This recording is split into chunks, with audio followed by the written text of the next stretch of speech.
इसके बाद है बच्चों अगला प्रश्न। देखिए कह रहा है कि एक आयताकार पार्क की एक भुजा की लंबाई 24 मीटर एवं विकर्ण 26 मीटर, पार्क का क्षेत्रफल एवं परिमाप ज्ञात कीजिए। देखो बेटा ऐसे ही एक आयताकार पार्क है, ठीक है बेटा, और विकर्ण दिया है और एक भुजा दिया है। एक भुजा दिया है 24 मीटर और 26 मीटर, ये 24 मीटर मान लीजिए और ये मान लीजिए 26 मीटर है, ठीक है बेटा। इसको हम ए बी सी डी मानेंगे बेटा। जब तक इसकी हम चौड़ाई नहीं जानेंगे या एक दूसरी भुजा नहीं जानेंगे तब तक हम इसका ना परिमाप ज्ञात कर सकते हैं ना क्षेत्रफल ना लिखेंगे। चलो पहला मानते हैं, ये AC बराबर 26, AC बराबर 26 मीटर, ठीक है, और BC बराबर 24 मीटर। एक चीज और लिख लो बेटा, समकोण त्रिभुज ABC में ना, समकोण त्रिभुज ABC। हम इसको समकोण त्रिभुज क्यों लिख रहे हैं? क्योंकि ये आयत है, आयत का सभी कोण समकोण होता है अर्थात 90 होता है, ठीक है बेटा।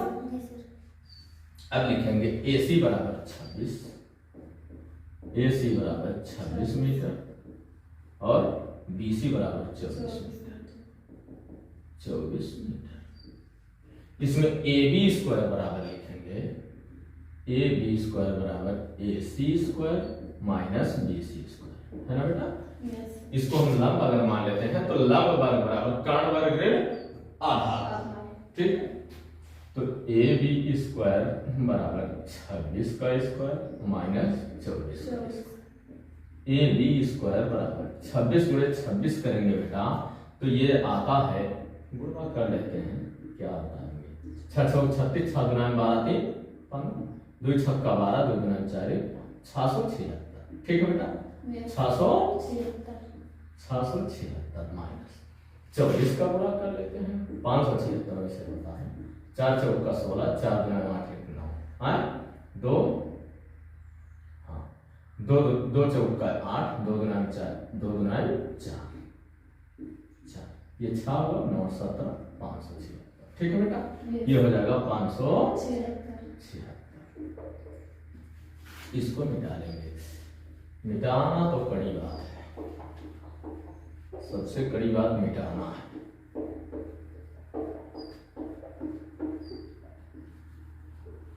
चलो बेटा देख लेते हैं, AB स्क्वायर बराबर 100, ये इसको घटाएंगे 100 आएगा, AB बराबर अंडर रूट 100, है ना। AB बराबर 10 मीटर, ठीक है। AB कितना होगा? ये 10, ठीक है। इसका परिमाप और क्षेत्रफल हमको ज्ञात करना है। परिमाप बराबर 2 कोष्ठक में लंबाई धन चौड़ाई, परिमाप बराबर हो जाएगा, परिमाप बराबर 2 कोष्ठक में लंबाई कितना है बेटा 24 प्लस चौड़ाई कितना है 10 बराबर 2 गुणे 34 होगा, हाँ बराबर 34 दूना 65। क्षेत्रफल बराबर होता है बच्चों, आयत का क्षेत्रफल बराबर होता है लंबाई गुणे चौड़ाई। क्षेत्रफल बराबर 24 गुणे 10 बराबर 240 मीटर स्क्वायर, ठीक है। ये हो जाएगा बेटा आंसर 68 मीटर कामा 240। ये आपका आंसर होगा। वीडियो रोकेंगे या स्क्रीनशॉट लेके नोट कर लेंगे।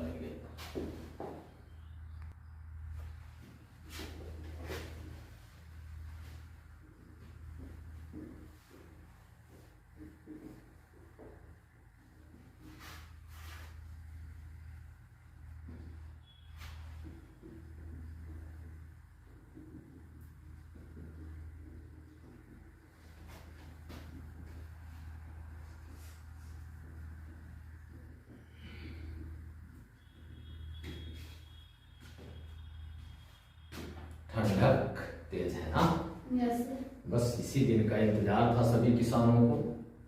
आइए 13वां देखते हैं। एक कमरे के फर्श पर टाइलें लगवानी है जिनकी नाप 10 सेंटीमीटर गुणे 8 सेंटीमीटर है। यदि कमरे की लंबाई और चौड़ाई क्रमशः 8 मीटर एवं 5 मीटर हो तो आवश्यक टाइलों की संख्या। चलो बेटा, टाइल की लंबाई बराबर दूसरा टाइल की लंबाई, टाइल वाली ये टाइल ना बेटा, टाइल की लंबाई कितना दिया है 10 सेंटीमीटर 8 सेंटीमीटर। चलो 10 सेंटीमीटर, चौड़ाई बराबर 8 सेंटीमीटर, 8 सेंटीमीटर यानी टाइल आयताकार है तो क्षेत्रफल बराबर लंबाई गुणे चौड़ाई होगा बेटा, लंबाई गुणे क्षेत्रफल बराबर होगा 10 गुणे 8, क्षेत्रफल बराबर 10 अट्ठे 80 सेंटीमीटर स्क्वायर। बरामदे की लंबाई, बरामदे की लंबाई बराबर, आयताकार बरामदा ही तो है नहीं, कमरा है बेटा, ये कमरे के फर्श पर, ठीक है, ये बरामदे नहीं कमरे है बेटा, कमरे की लंबाई, कमरे की लंबाई बराबर 8 मीटर है, 8 मीटर बराबर 1 मीटर बराबर 100 सेंटीमीटर होता है बेटा। हमको सेंटीमीटर में बदलना पड़ेगा क्योंकि इसका माप हमने सेंटीमीटर में लिया है। तो ये 800 सेंटीमीटर, 1 मीटर में 100 सेंटीमीटर, 8 मीटर में 800 सेंटीमीटर होगा। चौड़ाई बराबर 5 मीटर दिया है, चौड़ाई बराबर 5 मीटर, तो ये 500 सेंटीमीटर हो जाएगा।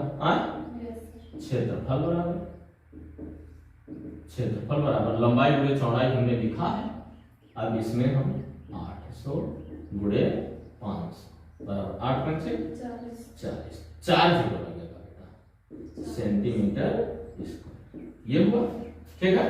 अब लिखेंगे चूंकि 80 सेंटीमीटर स्क्वायर, 80 सेंटीमीटर स्क्वायर बराबर 1 टाइल, बराबर 1 टाइल,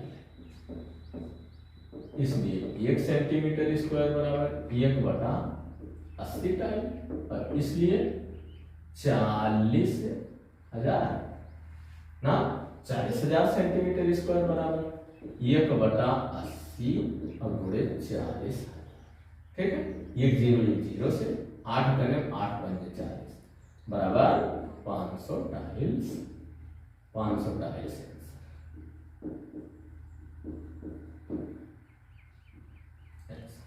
ठीक है, ठीक बेटा, कोई दिक्कत समझ में आया ना? वीडियो रोकेंगे या स्क्रीनशॉट लेके नोट कर लेंगे। इसके बाद अगला है, देखते हैं। आप अगर अपने घर में टाइल लगवाते हैं तो उसका माप इसी तरह ले लेते हैं बेटा, ठीक है।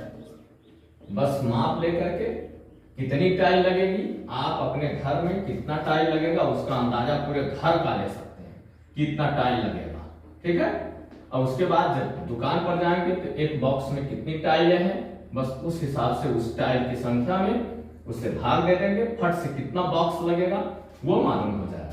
जहां कटिंग लगता है उसके लिए कटिंग आपको पता ही चलेगा कि क्या कटिंग लगेगा। जैसे मान लीजिए छूट रहा है कुछ, जब परफेक्ट तो आएगा नहीं, छूट रहा है, छूटने के लिए जितना टाइल लगता है एक टाइल में 2-2 टुकड़े हो जाएंगे, ठीक है। अगर 2 टुकड़ा हो रहा है तो 2 टुकड़ा, नहीं तो वो टाइल ले लीजिए, अलग से उतना बॉक्स ले लीजिए, आराम से खरीद सकते हैं बेटा।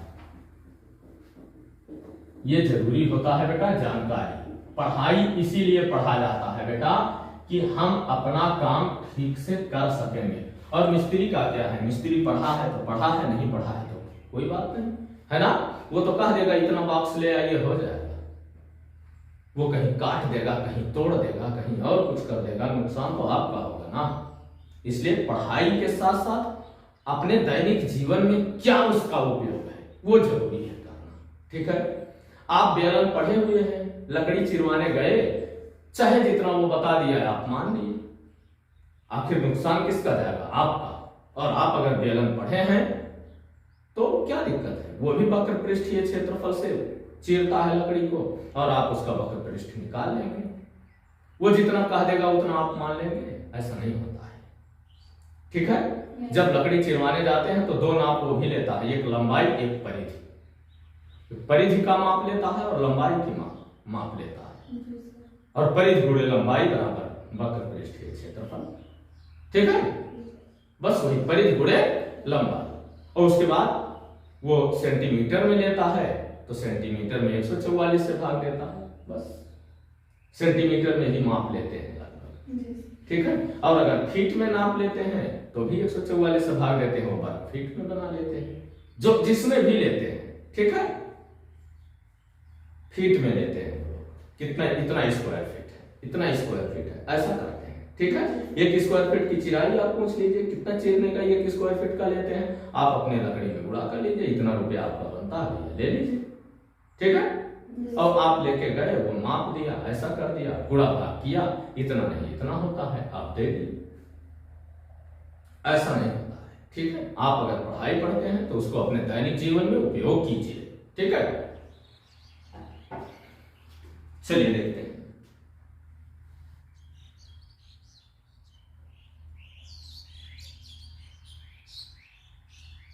अगला है, एक बरामदे के फर्श पर टाइल लगानी है। बरामदे की लंबाई और चौड़ाई क्रमशः 12 मीटर एवं 9 मीटर है। ये टाइल की माप 25 सेंटीमीटर गुणे 8 सेंटीमीटर हो तो आवश्यक टाइलों की संख्या ज्ञात कीजिए, वही चीज कहा है। और प्रति टाइल 15 रुपए की दर से टाइलों का मूल्य ज्ञात कीजिए। एक टाइल का 15 रुपया लग रहा है तो पूरे जितना टाइल लगा है उसका मूल्य निकालना है। पहले टाइल की संख्या निकाल लेंगे, उसके बाद चूंकि एक टाइल का मूल्य बराबर 15 रुपये, इसलिए इतने टाइल का मूल्य बराबर लगा लेंगे, हल कर सकते हैं, कोई दिक्कत नहीं। एक कमरे की 4 दीवारों का क्षेत्रफल 336 वर्ग मीटर है। कमरे की चौड़ाई एवं ऊंचाई क्रमशः है, तो कमरे की लंबाई ज्ञात कीजिए। चलिए देखिए, कमरे के चारों दीवारों का क्षेत्रफल 15वां है बेटा। कमरे के चारों दीवारों का क्षेत्रफल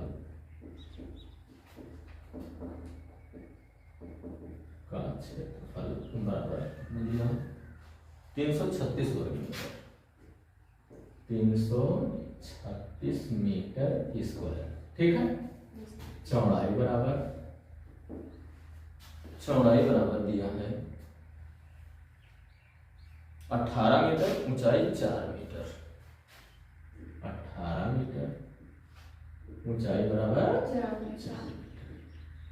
क्षेत्रफल दिया बच्चों, सूत्र पलट के लिखेंगे हम। क्या होता है, 2 कोष्ठक में लंबाई धन चौड़ाई, है ना, 2 कोष्ठक में लंबाई धन चौड़ाई गुणे ऊंचाई बराबर क्षेत्रफल। ठीक बेटा, ये हो गया। अब हमको लंबाई तो पता नहीं है, 2 कोष्ठक में लंबाई नहीं पता, लंबाई लिखे रहेंगे। बोले चौड़ाई कितना है बेटा, 18 गुणे ऊंचाई कितना है बेटा, 4 बराबर 336। इसका तो हम गुणा कर सकते हैं, 4 गुना 8, यानी लंबाई प्लस 18 और गुणे 4 गुना 8 बराबर 336। इसको इधर ले लेंगे, हो जाएगा लंबाई प्लस 18 बराबर 336 बटे 8 करें, 8 चौक 32, 1 33, 16 हुआ, 8 गुणे 16, लंबाई प्लस 18 बराबर 42। इसको इधर ले लेंगे, लंबाई बराबर हो जाएगा बेटा 42 माइनस 18, तो लंबाई बराबर 12 से 8 गया 4, यहाँ 3 में से 1 गया 2, 24 मीटर। ये आंसर हुआ। वीडियो रोकेंगे, स्क्रीनशॉट लेके नोट कर लेंगे। अगला है बच्चों, एक कमरे की 4 दीवारों का क्षेत्रफल 280 वर्ग मीटर लिखेंगे। अरे 15वां लिख दिया हमने, ये तीसरा था ना, तीसरा था। चौथा देख लीजिए, कमरे के चारों दीवारों का अगला प्रश्न है बेटा। कमरे के चारों दीवारों का क्षेत्रफल, चारों दीवारों का क्षेत्रफल बराबर दिया है 280 वर्ग मीटर, 280 मीटर स्क्वायर। इसमें लंबाई दिया है बच्चों, लंबाई बराबर और लंबाई दिया है शायद और क्या दिया है, लंबाई ऊंचाई, लंबाई और ऊंचाई दिया 22 मीटर 3.5 मीटर। ये 22 मीटर, ऊंचाई बराबर 3.5 मीटर, चौड़ाई पूछ रहा है। अब फिर वही नियम लगाएंगे, लंबाई प्लस चौड़ाई गुणे ऊंचाई बराबर क्षेत्रफल।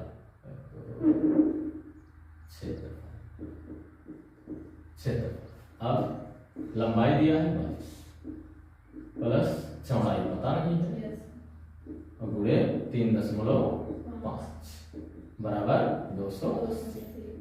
ये 3.5 गुणे 2 बराबर 7 होगा बच्चों। ये लिखेंगे 22 प्लस चौड़ाई गुणे 7 200। ये लिखा रहेगा बटे होगा, ये हो जाएगा 22 प्लस चौड़ाई, 22 प्लस चौड़ाई बराबर 280 बटा 7 चौबट 40 होगा।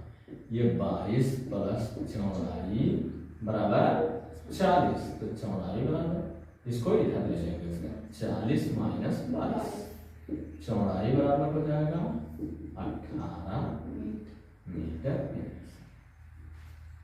वीडियो रोकेंगे, स्क्रीनशॉट लेकर नोट करेंगे। बच्चों निष्ठा और ईमानदारी से पढ़ाई करना चाहिए।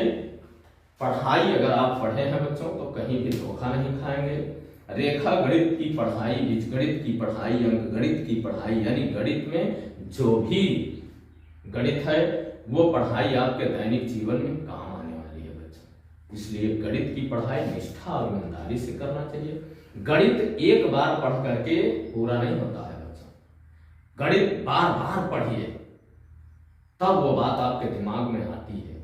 इसलिए बच्चों मैं बार बार कहता हूं कि गणित को जितनी बार आप पढ़ें उतनी बार बेहतर होता जाएगा, जितनी बार आप पढ़ेंगे उतनी बार बेहतर होता जाएगा। इसलिए बच्चों बार बार गणित की पढ़ाई करना बहुत जरूरी है।